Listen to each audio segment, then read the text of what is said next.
Well, hello, my friends. Welcome to Granny B's house. Are you having a good day? Oh, I hope so. Granny B's having a good day recording books to read to you, and I hope that you're remembering to be kind to the people around you. And I hope you're remembering to do those little things to make the world a better place to live in. Well, I want to talk to you today about a serious subject. This is bordering on bullying, and I hope you don't recognize yourself in this book. It's called Each Kindness, and it's written by Jacqueline Woodson and illustrated by E.B. Lewis. Isn't E.B. Lewis from like Charlotte's Web? I don't know. Anyway, there's some beautiful illustrations in here, and there's a strong message about being kind to the people around you. So let me get out of the way. I'll open this up so you can see these beautiful illustrations, and I'll get out of your way. Ooh, it's winter there. That winter, snow fell on everything, turning the world a brilliant white. One morning, as we settled into our seats, the classroom door opened and the principal came in. She had a girl with her, and she said to us, "This is Maya." Maya looked down at the floor. I think I heard her whisper, "Hello." We all stared at her. Her coat was open, and the clothes beneath it looked old and ragged. Her shoes were spring shoes, not meant for the snow. A strap on one of them had broken. Our teacher, Mrs. Albert, said, "Say good morning to our new student," but most of us were silent. The only empty seat was next to me, and that's where our teacher put Maya. On that first day, Maya turned to me and smiled. But I didn't smile back. I moved my chair, myself, and my books a little farther away from her. When she looked my way, I turned to the window and stared at the snow. That upsets me a lot. I feel so bad for Maya already. Every day after that, when Maya came into the classroom, I looked away and didn't smile back. My best friends that year were Kendra and Sophie. At lunchtime, we walked around the schoolyard, our fingers laced together, whispering secrets into each other's ears. One day, while we were near the slide, Maya came over to us. She held open her hand to show us the shiny jacks and a tiny red ball she'd gotten for her birthday.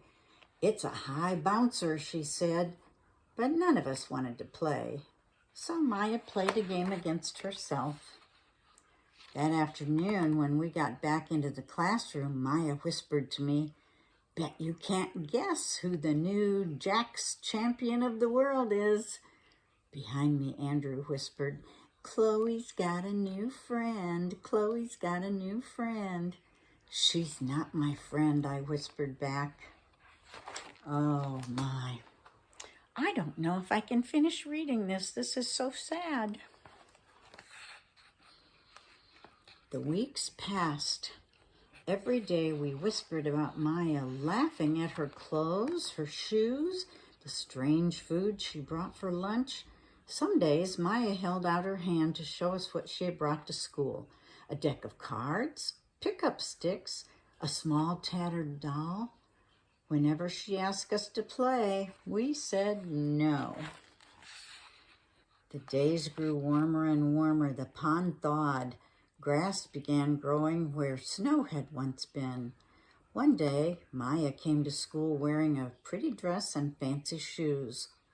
But the shoes and the dress looked like they'd belonged to another girl before Maya. "I have a new name for her," Kendra whispered. "Never knew. Everything she has comes from a second-hand store." We all laughed. Maya stood by the fence. She was holding a jump rope but did not come over to us to ask if we wanted to play. After a while, she folded it double, rolled the ends around each hand, and started jumping. She jumped around the whole schoolyard without stopping. She didn't look up once, just jumped and jumped and jumped. The next day, Maya's seat was empty. In class that morning, we were talking about kindness.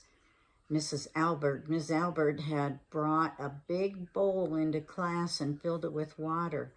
We all gathered around her desk and watched her drop a small stone into it. The tiny waves rippled out away from the stone. "This is what kindness does," Miss Albert said.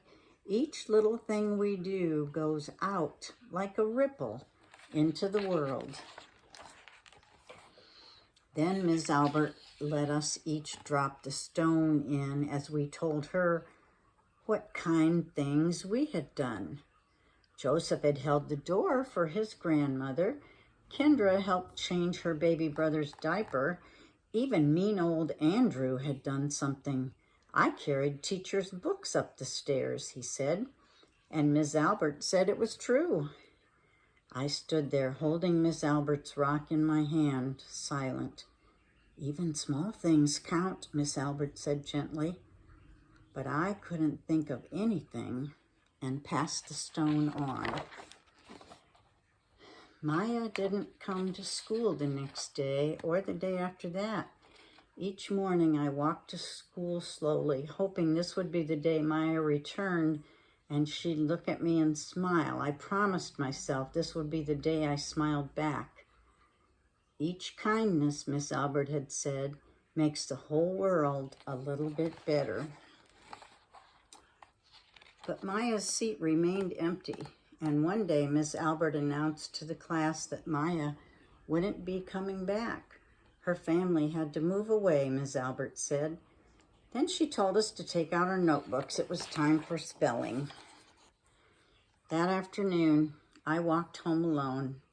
When I reached the pond, my throat filled with all the things I wish I would have said to Maya, each kindness I had never shown. I threw small stones into it over and over, watching the way the water rippled out and away, like each kindness, done and not done, like every girl somewhere holding a small gift out to someone and that someone turning away from it. I watched the water ripple at the sunset as the sun set through the maples, and the chance of a kindness with Maya became more and more forever gone.